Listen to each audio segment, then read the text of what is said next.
Negros Oriental Police Chief and 3 others sacked over a string of operations that led to the death of 14 farmers.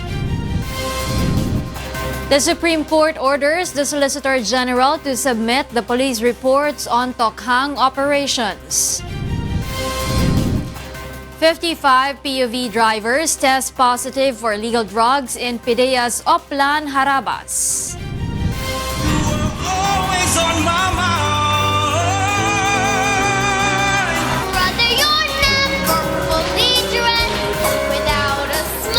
And 2 Filipinos reach Ireland's Got Talent semifinals. Good evening. A militant group condemns the police operations in Negros Oriental that led to the death of 14 individuals. Meanwhile, Senator Panfilo Lacson believes the legality of the said operations. Ryan Malyari tells us why. The militant group went to Camprame today crying for justice for the death of 14 people in separate police operations in Negros Oriental on March 30, Saturday. Based on a report from militant group Karapatan, among those killed was the chairperson of Hugpong Kusog Mag-uuma or Hukom in Canlaon, Edgardo Avellino, and 2 barangay captains in Manhuyod.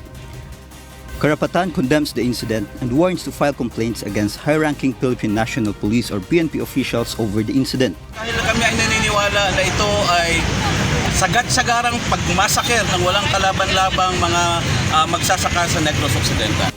Meanwhile, another group, the Union ng Manggagawa sa Agrikultura or UMA, is calling for a congressional inquiry into the deaths of the 14. On the other hand, the PNP said the police operations were legitimate. Supported by warrants from the court, the 14 killed, which include some elderly, were said to be suspects in various crimes, including ambush on the military and policemen, possession of unlicensed firearms and explosive devices. The PNP also said there is nothing wrong with conducting the operations at nighttime. Malakas ang kaugnayan nila na sila'y bahagi ng New People's Army. Subalit, hindi naman po yun ang talagang kadahilanan kung bakit po nagkaroon ng ganitong operation. Former PNP Chief Senator Panfilo Lacson meanwhile said he believes the legality of the said police operations in Negros Oriental. So is, let's give our policemen a chance to prove na kung nag-legitimate police operation, legitimate talaga. Huwag tayong madala doon sa mga propaganda. For his part, PNP Chief Police General Oscar Albayalde has ordered to relieve the police provincial directors of Negros Oriental and the chiefs of police in Canlaon City, Santa Catalina, and Manhuyod following the incidents.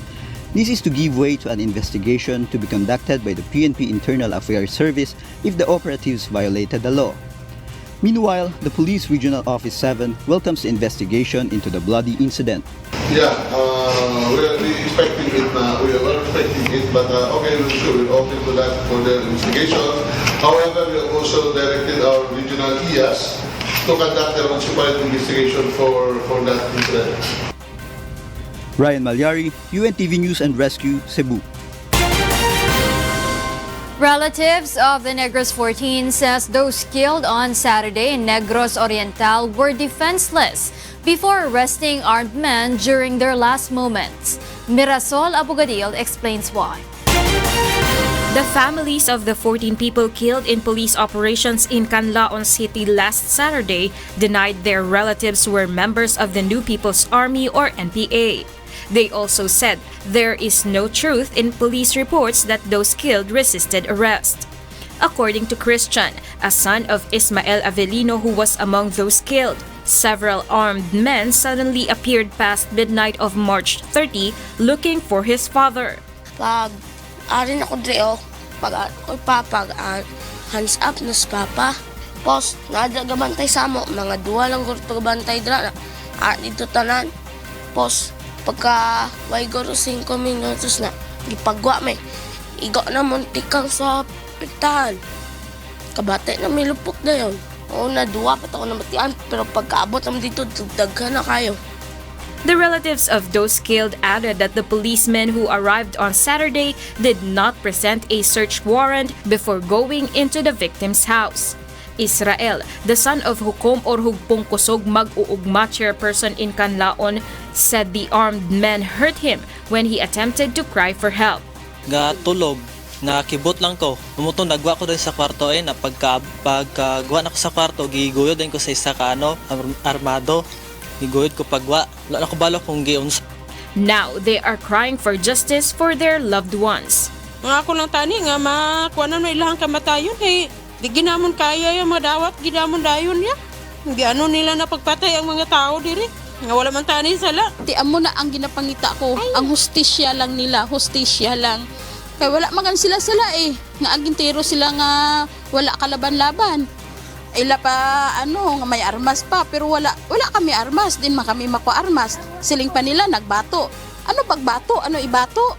Kay maski isa ka sa akong bana wala na ko kabati. Halin paghapa namon diri sa sulod sang balay wa ko kabati, wala ko kabati si atingog nga mabato siya. Meanwhile, the Commission on Human Rights in a statement said they will conduct their own investigation into the incidents. Mirasol Abugadil, UNTV, News and Rescue. The Supreme Court has ordered the Solicitor General to submit the police reports on Tokhang operations and furnish the petitioners with a copy of the said documents. 2 petitions are pending before the Supreme Court questioning the legality of the government's war on drugs. Solicitor General Jose Calida previously insisted the police reports are immaterial to the resolution of the said cases. Meanwhile, the High Court will conduct a formal investigation into the alleged involvement of some judges in the illegal drug trade. The Supreme Court on Bank has tasked and authorized Associate Justice Justado Peralta to coordinate with the Philippine Drug Enforcement Agency or PDEA for the list of the so-called narco judges. The SE further stressed that it will not tolerate corruption and illegal activities within its ranks. The Commission on Human Rights is not in favor of the Philippine Drug Enforcement Agency's mandatory drug testing among public utility drivers. Meanwhile, several PUV drivers are in favor of PDEA's measure. Joanna tells us why. To ensure passenger safety, Baliwag Transit, one of the largest bus transportation systems in the Philippines, conducts random drug testing among their drivers and conductors 3 times a year. Johnny Manfoste, a Baliwag Transit liaison officer, said it is sometimes done and announced. Tapos lahat siyempre katawag yung driver-conductor. Dumarating yung pagkakataon na sinasabay namin yung drug testing dun sa pagkuha ng seminar. Hindi alam ng empleyado na may drug test. Dadating po yung mga officer na mag-check para po itas po lahat ng empleyado po. Under the company's policy, once their driver and conductor tested positive for the use of illegal drugs, they will be immediately terminated since it is not the obligation of the company to send them to drug rehabilitation. Natanggal na po ng company po yung empleyado po. Ganun po kahigpit po yung company sa mga driver na involved po sa o mga empleyado na involved sa drugs. Buhay po ng tao ang hawak po nila, buhay po ng pasahero ang dala-dala po nila, kinakailangan po ay negative po sila sa drug test po. The Philippine Drug Enforcement Agency or PDEA conducted Oplan Harabas on March 29. PDEA's Oplan Harabas Drug Test Muna Bago Pasada is part of the agency's anti-illegal drug campaign in which public utility drivers in various areas in the country undergo mandatory drug testing. In 54 sites nationwide, 55 tested positive for drug use. But the Commission of Human Rights or CHR expresses worry over the imposition of mandatory drug testing. In a statement, CHR spokesperson Attorney Jacqueline De Guia pointed out that they understand the rights of the company to have a safe and effective workplace. They emphasize, however, that based on a Supreme Court decision in 2014, it was determined that the conduct of mandatory drug testing is a violation of the right to privacy and the right against self-incrimination. However, should a company push forward with the mandatory drug testing, the CHR reiterated that the company should be mindful of the confidentiality of the test results and that the test should be done within the bounds of the law. On the other hand, PDEA argues that their Oplan Harabas is being done in accordance with Republic Act 10586 or the Anti-Drunk and Drug Driving Act of 2013. Meanwhile, some PUV drivers and passengers are in favor of the conduct of mandatory drug testing. Para mapatunayan nila kung sino talaga yung gumagamit o hindi. Mainam ho yun.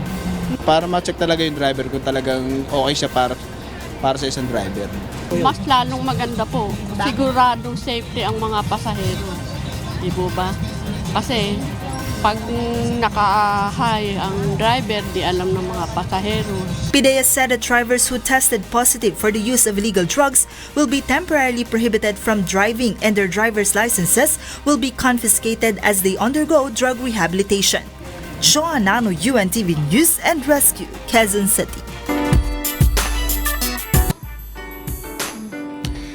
Meanwhile, the Rolling Stones frontman Mick Jagger is to undergo a heart valve replacement surgery this week in New York and is expected to make a full recovery, U.S. website Drudge Report said on Monday, citing unidentified sources. The group have postponed a tour of the United States and Canada to give Jagger time to receive medical treatment. The veteran rock band said on Saturday the 75-year-old is expected to be back on stage by summer, Drudge Report said. The band's North American tour had been scheduled to run from April 20 until June 29.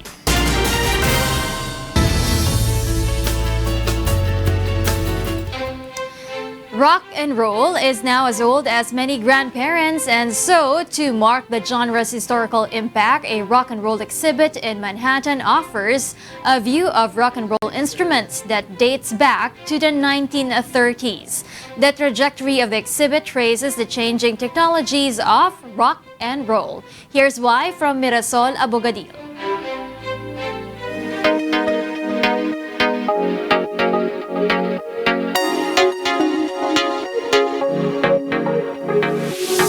New York's Metropolitan Museum of Art is rolling out its first exhibit on the style. Primed to formally open to the public on April 8, Play It Loud, Instruments of Rock and Roll features more than 130 instruments and other items dating from 1939 to 2017. It's a great time because this is one of the most important artistic movements of our lifetimes. Generations now, rock and roll is 70 plus years old, and there are still a lot of living legends who could participate, who could lend their objects, who can lend their expertise to the show. The Met offered a star-studded preview of the exhibit at its Manhattan location on Monday. In attendance were rockers Jimmy Page, Steve Miller, and Tina Weymouth. Also present was Don Felder of the Eagles, who performed Hotel California amid the classic sculptures of the Met in the Met's Carroll and Milton Petrie European Sculpture Court.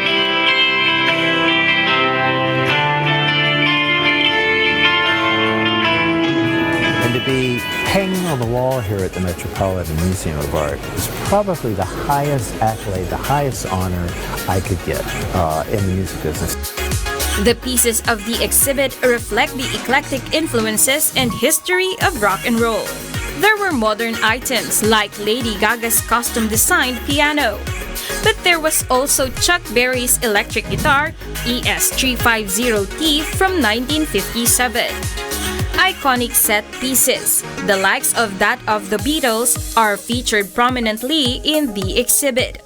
The exhibit in Met, located along Fifth Avenue on Manhattan's Upper East Side, will be open to the public until October 1, 2019. Mirasol Abogadil, UNTV News and Rescue. The El Niño phenomenon is continuously hurting the Philippine agriculture, leaving billions of pesos worth of losses. Ray Pelayo tells us why. Just weeks after the Philippine Atmospheric, Geophysical and Astronomical Services Administration or PAGASA announced the onset of the dry season, the Department of Agriculture or DA already received a report of agricultural damage that has now reached 5.05 billion pesos. The figure translates to around 276,000 metric tons of production loss, mostly in rice and corn. This is along with 178,000 hectares of agricultural land and 165,000 farmers affected.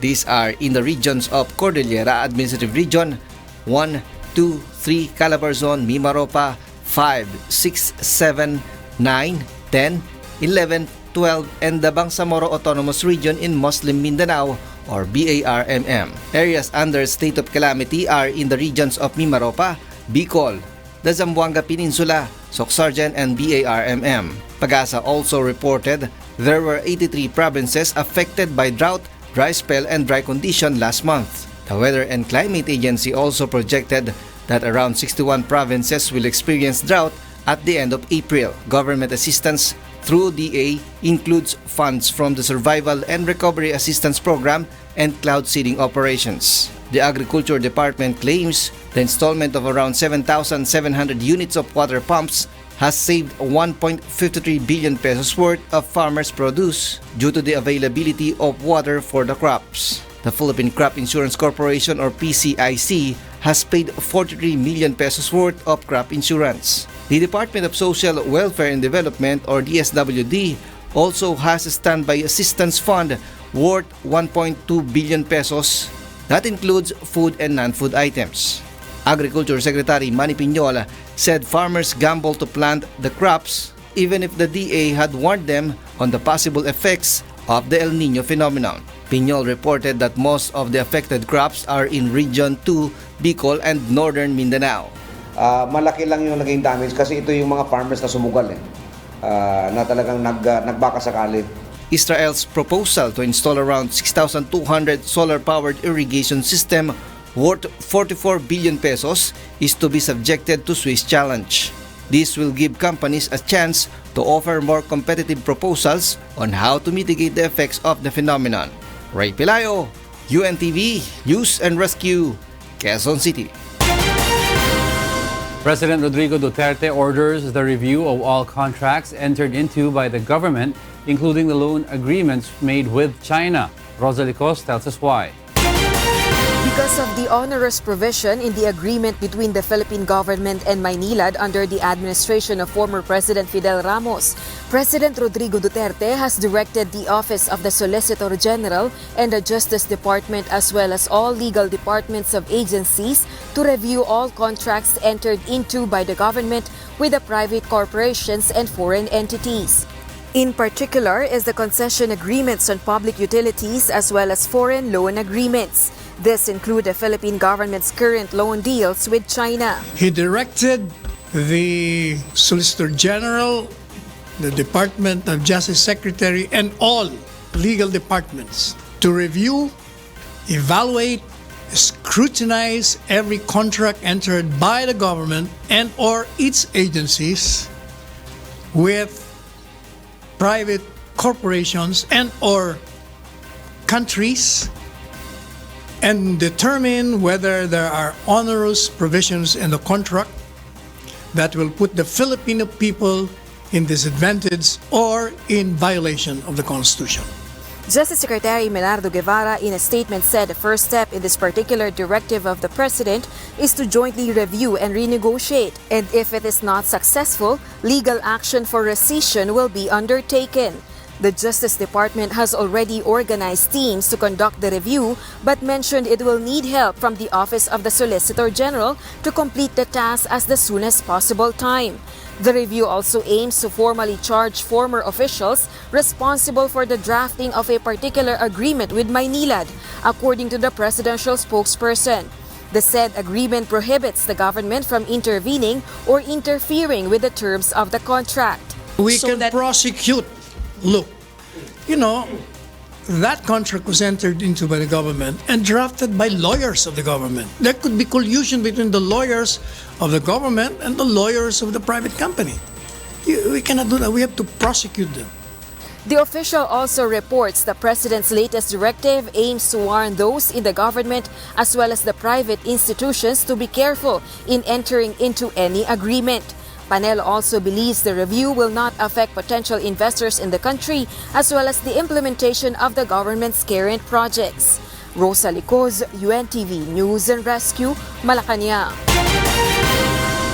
The Philippine government might bring the sea dispute with China before the United Nations General Assembly, according to Malacanang. Rosa Licoz is back to tell us why.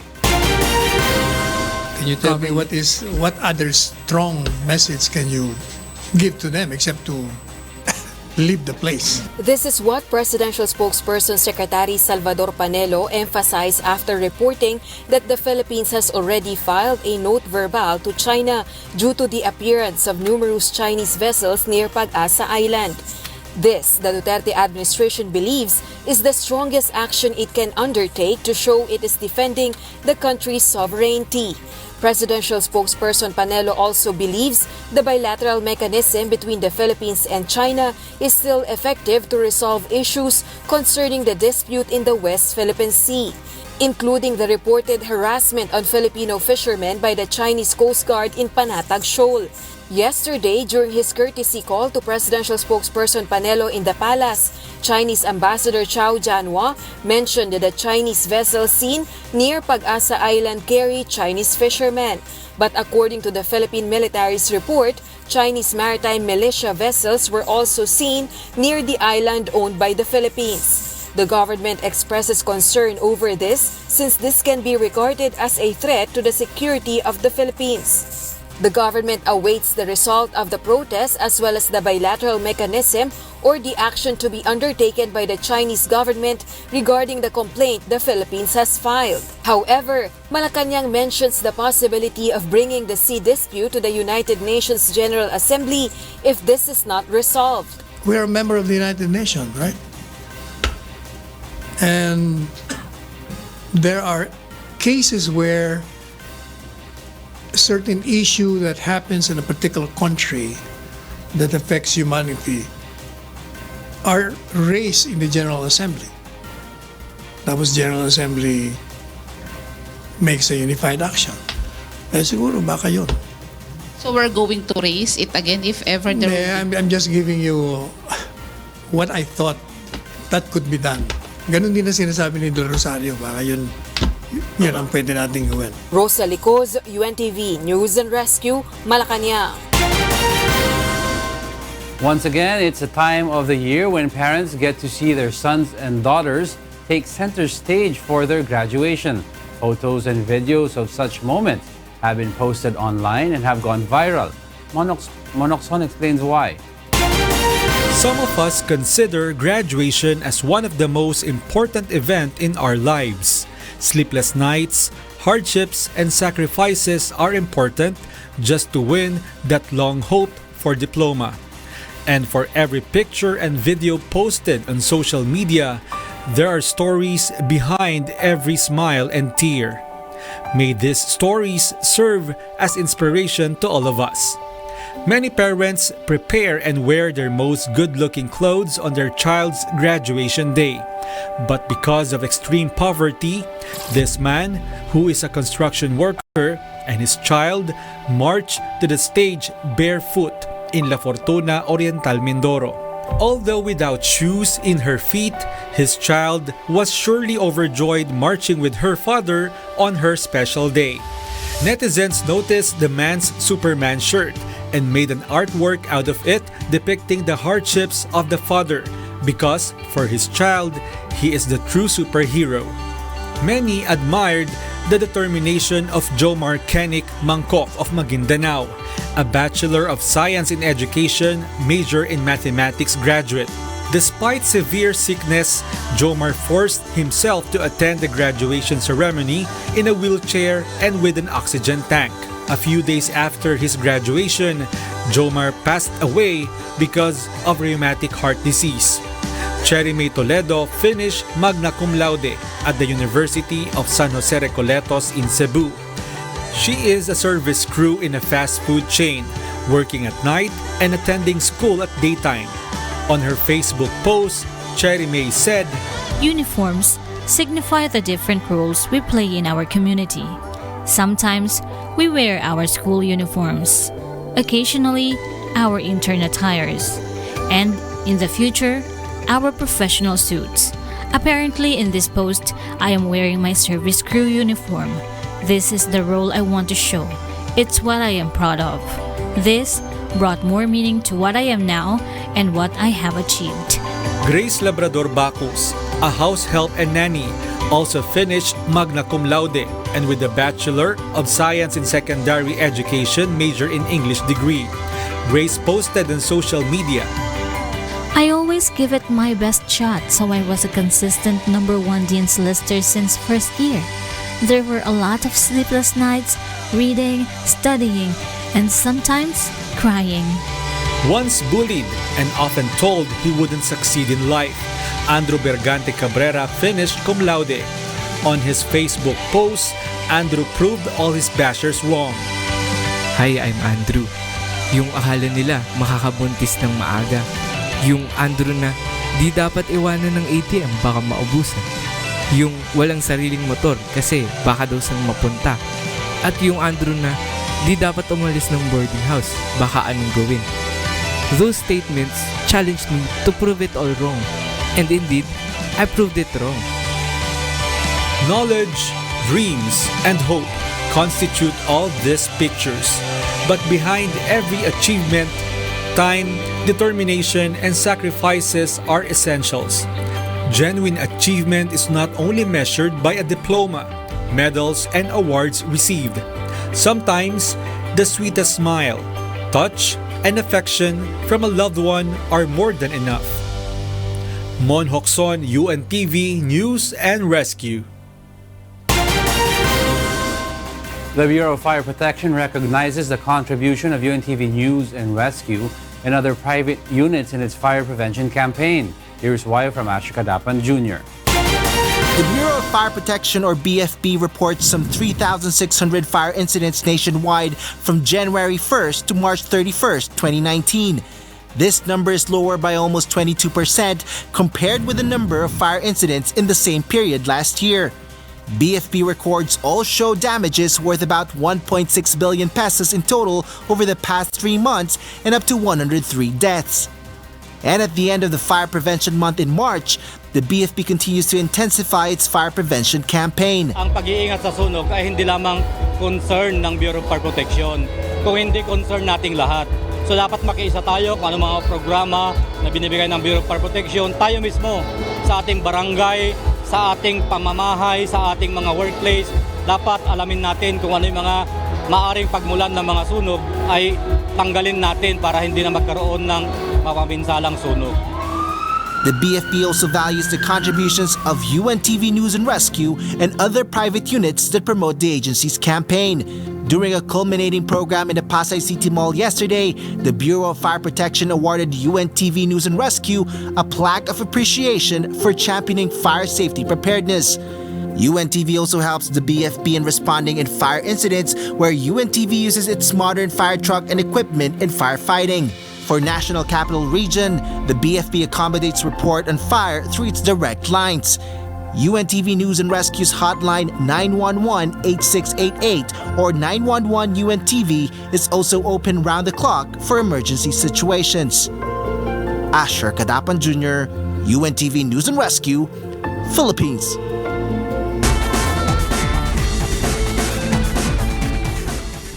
In Amman, Jordan, the sport jiu-jitsu is a fad among some vision-impaired young men. Asher Kadapan Jr. is back to explain why. In a brightly lit high school gym in Amman, a group of young men can be found rolling, shooting, and practicing other techniques known for every jiu-jitsu player. The only difference is that they cannot see. They are members of the Jordan's first jiu-jitsu team for the blind. Set up 4 years ago at a school for the blind in the Jordanian capital, the team is meant to boost the students' confidence.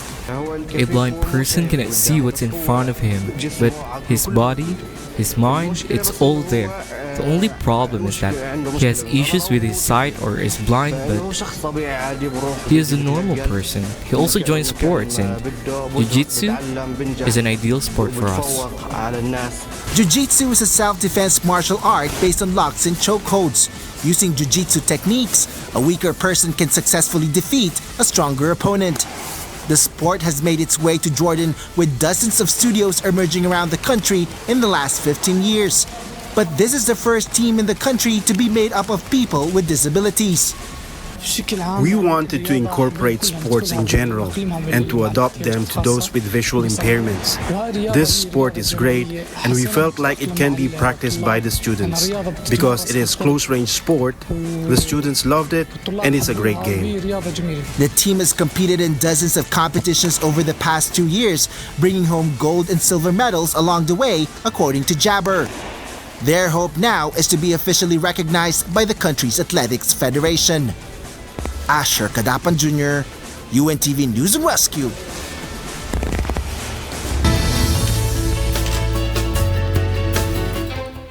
A male Sehuenca's water frog finally finds match, and the global wildlife conservation and other experts are excited to see what will happen next. Here's why from Kat Dumaraos. The Sehuenca's frog species was in danger as Romeo was the only subject in captivity for a decade.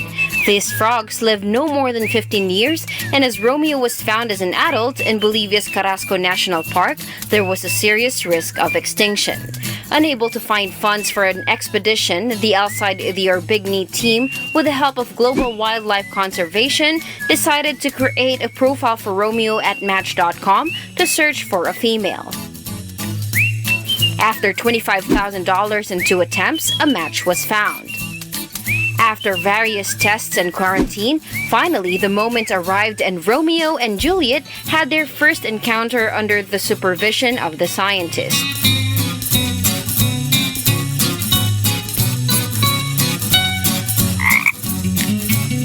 We don't know how long is the amplexus for this species because we don't know nothing about natural history or ecology of this species. So we are really excited to see what happened. The Global Wildlife Conservation consulted with other experts around the world to make sure that necessary precautions are taken. Amplexus is a hawk with a lot of feeling and a lot of love. When the male holds the female in the back and hold her, and it's just a hug that the men hold the female.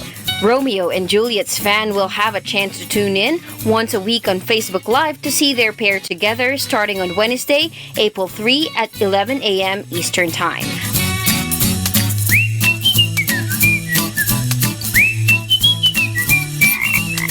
Kat Dumaraos, UNTV News and Rescue.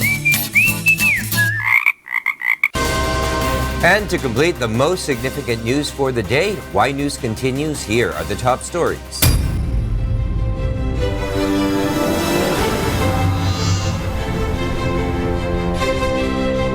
The candidates for the upcoming 2019 midterm elections are now in the middle of campaigning. How much does each one of them who aim to become a public servant spend? Let's find out from Nel Maribuho. It's now the season of campaigning for personalities who want to run in the upcoming 2019 midterm elections. Incumbent elected officials and neophytes all want to serve the public. But entering politics is not that easy. Individuals need to spend for their political advertisement to gain popularity.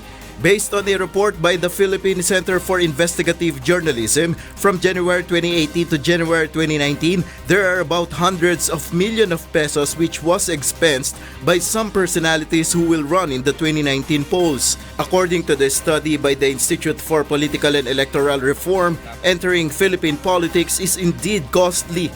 If an individual wants to serve in a small municipality or town, he or she needs to spend at least 5 million pesos. It is more expensive if someone will run in higher positions.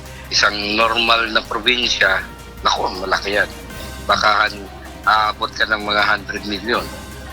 Senador, may mga estimate yan, sasaya sa 1 billion na ngayon. There are proposed amendments in our existing laws that seek to discourage overspending and to ensure that those who will participate in the poll exercise will be competing on equal footing with other candidates.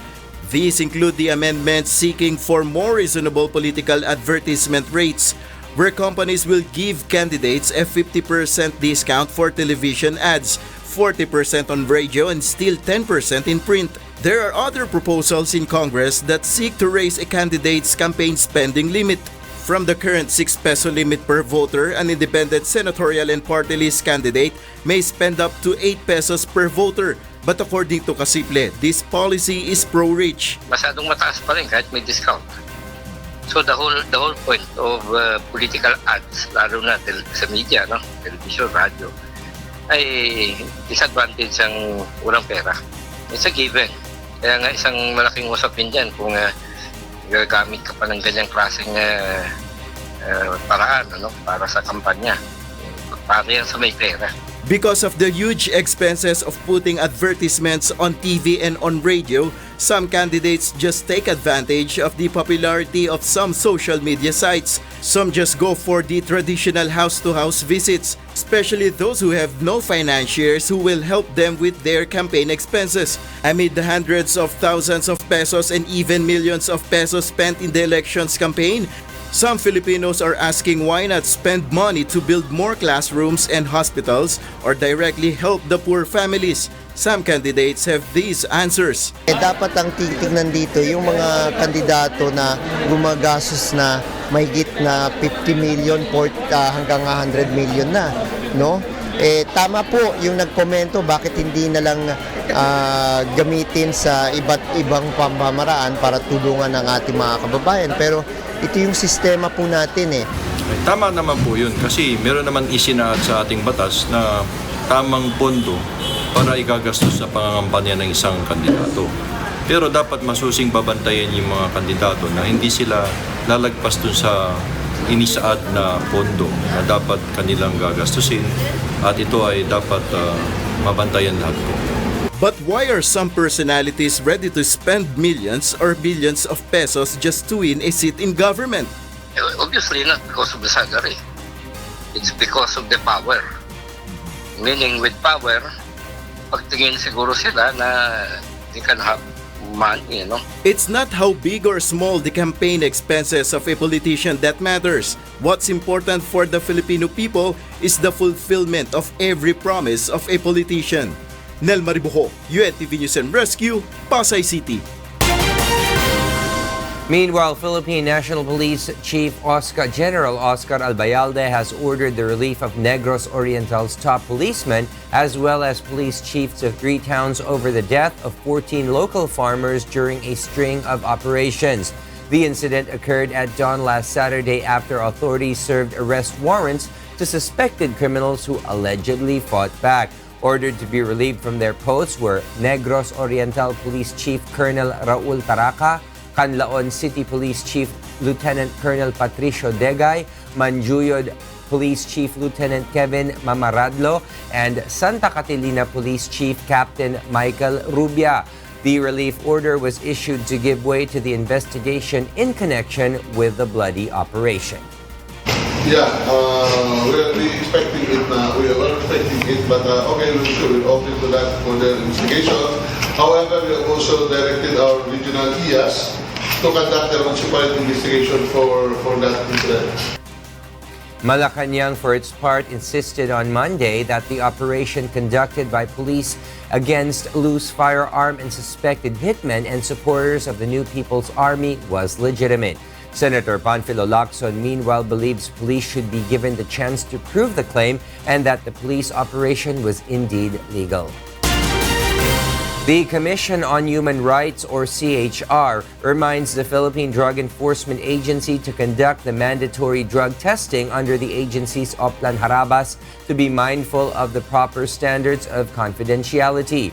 Oplan Harabas for Drug-Free Roads is a project initiated by PDEA as part of the agency's harm reduction program, specifically for the transport sector to ensure the safety of the general riding public.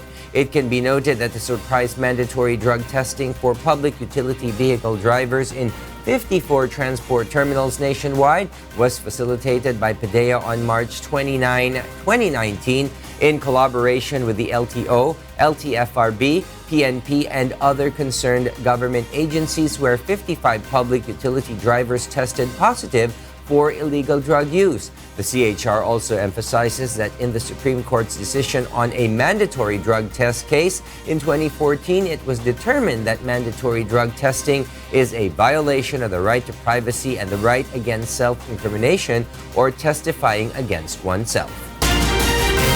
In other news, President Rodrigo Duterte has ordered the review of all government contracts, particularly the concession agreements on public utilities and foreign loan agreements. The directive is reportedly related to Maynilad concession agreement with the government. According to presidential spokesperson and Chief Presidential Legal Counsel Salvador Panelo, the President directed the Solicitor General, the Department of Justice, secretary, and all legal departments to review, evaluate, scrutinize every government contract. And determine whether there are onerous provisions in the contract that will put the Filipino people in disadvantage or in violation of the Constitution.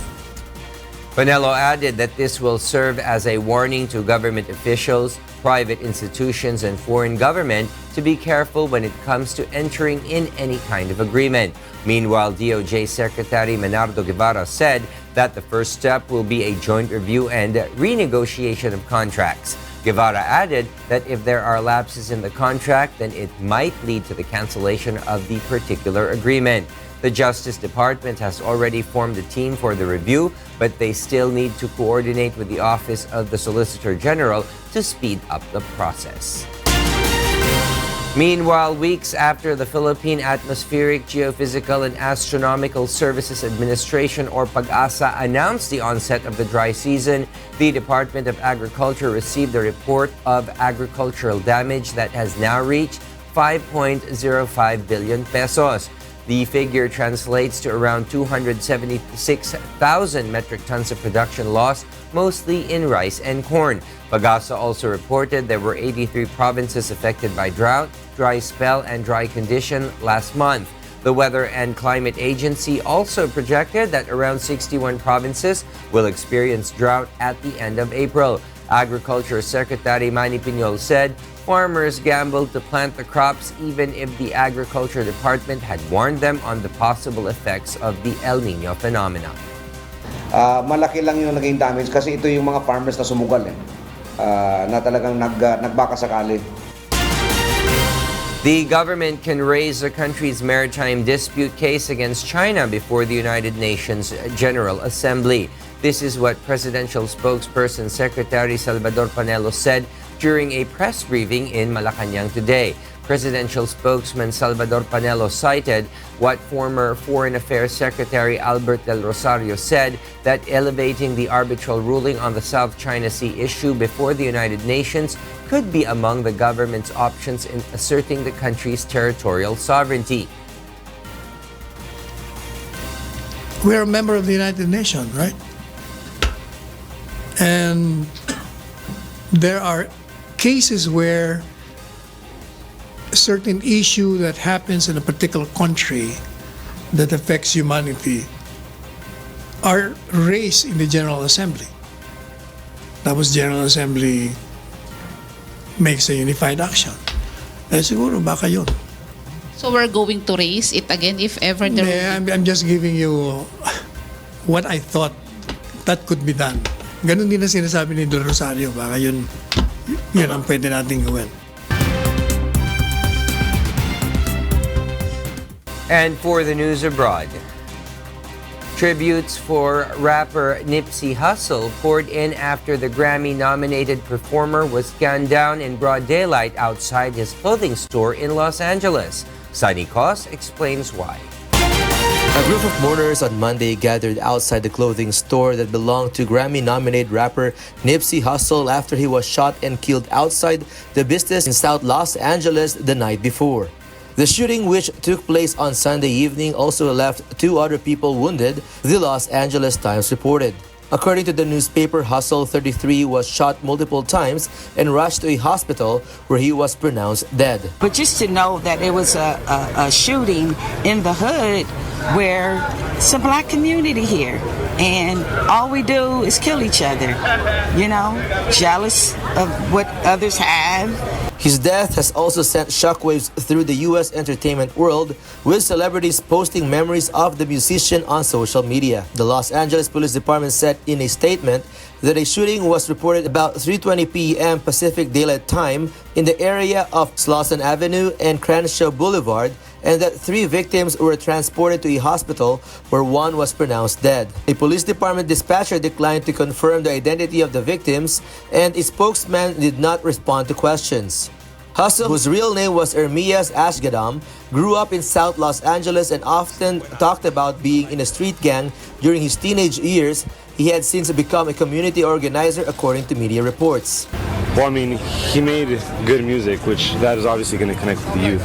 But he more connected with us simply because of how he was trying to help, the changes he was trying to make. He was supposed to meet today with the head of the LAPD to make changes to stop gang violence and to help the kids have a better future. Nipsey Hussle's debut studio album, Victory Lap, was nominated for Best Rap Album at this year's Grammy Awards. Sonica's UNTV News and Rescue, Los Angeles, USA.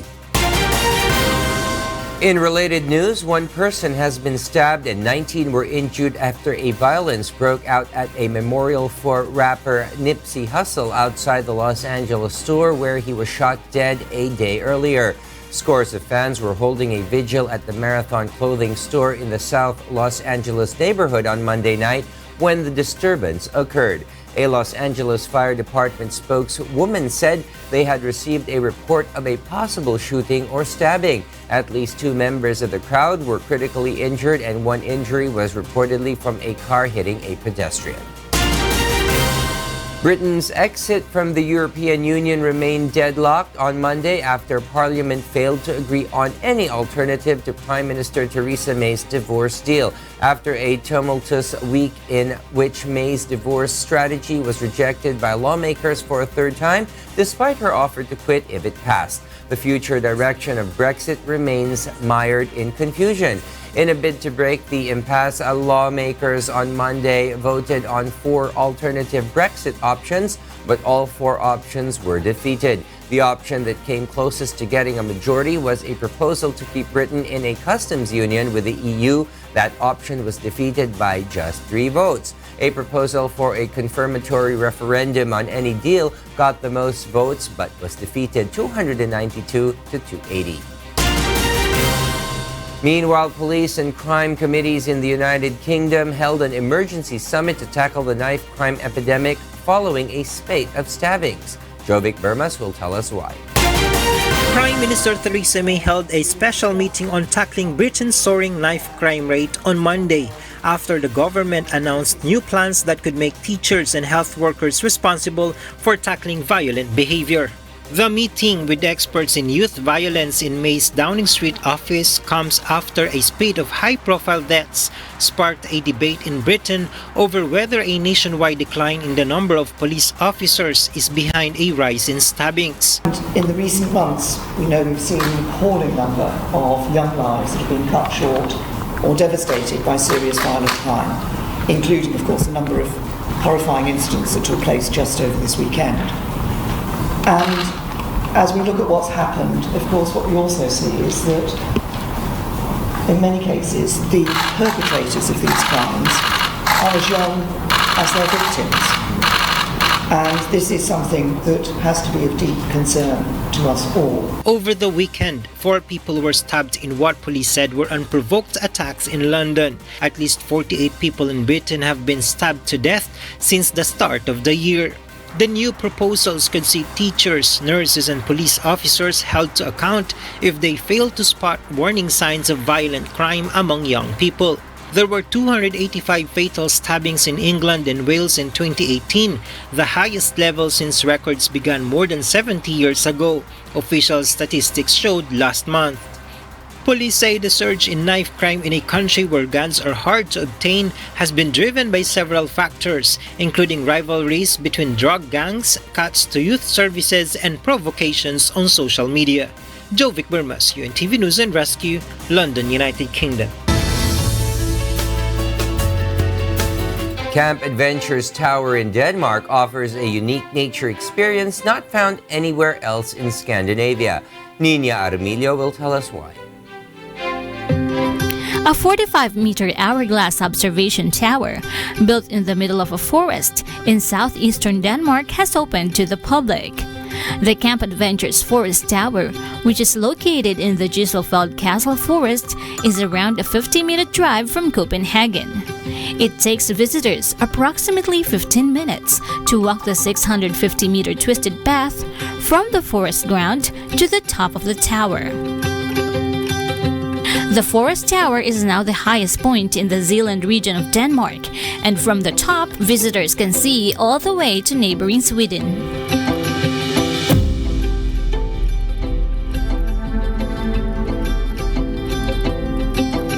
thought it was fantastic. It's kind of disorienting, going all the way up to the top, but it's nice how you can touch the trees in the middle. But yeah, no, you feel kind of unsteady, but then when you get to the top, it's like this big reveal. So I thought it was really good. I thought it was fascinating. It felt amazing. It's such a nice experience, and I feel like when you get to like half of the walk and you look up and it opens up to the sky, it's just unbelievable. I really liked it. The steel and wood construction is meant to be both sustainable and to be a part of the forest. The corten steel does not have to be painted or maintained with chemicals for around 100 years, and the 7,750 pieces of oak tree that create the path have not been treated with any chemicals and can be recycled in the forest.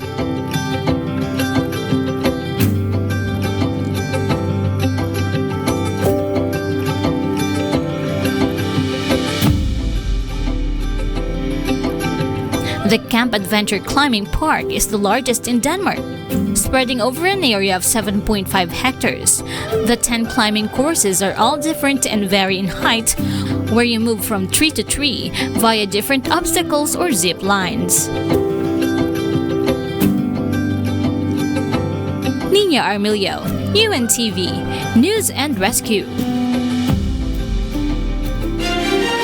And those are the reasons behind the news this April 2nd, 2019. On behalf of Rina Villamor Camara and Angelo Castro III, I am William Theo, and before we close, we will recap with today's significant sound bites. Because we need to know, we will always ask why. Good evening.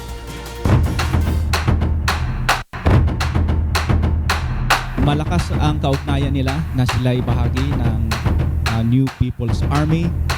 Subalit, hindi naman po yun ang talagang kadahilanan kung bakit po nagkaroon ng ganitong operation. Let's give our policemen a chance to prove na yung neglect nilang legitimate police operation, legitimate talaga. Huwag tayong madala doon sa mga propaganda. He directed the Solicitor General, the Department of Justice Secretary, and all legal departments to review, evaluate, scrutinize every contract entered by the government and or its agencies with private corporations and or countries, and determine whether there are onerous provisions in the contract that will put the Filipino people in disadvantage or in violation of the Constitution. Natanggal na po ng company po yung empleyado. Ganun po kaigpit po yung company sa mga driver na involved po sa o mga empleyado na involved sa drugs. Buhay po ng tao ang hawak po nila, buhay po ng pasahero ang dala-dala po nila, kinakailangan po ay negative po sila sa drug test po. Malaki lang yung naging damage kasi ito yung mga farmers na sumugal na talagang nagbakasakali. I'll try to join more competitions dito sa Ireland to show my talent at para ipakita po sa mga tao po na pag may goal ka sa buhay ay hindi ka basta-bastang mag-give up at tuloy-tuloy lang yung pag-abot ng mga pangarap.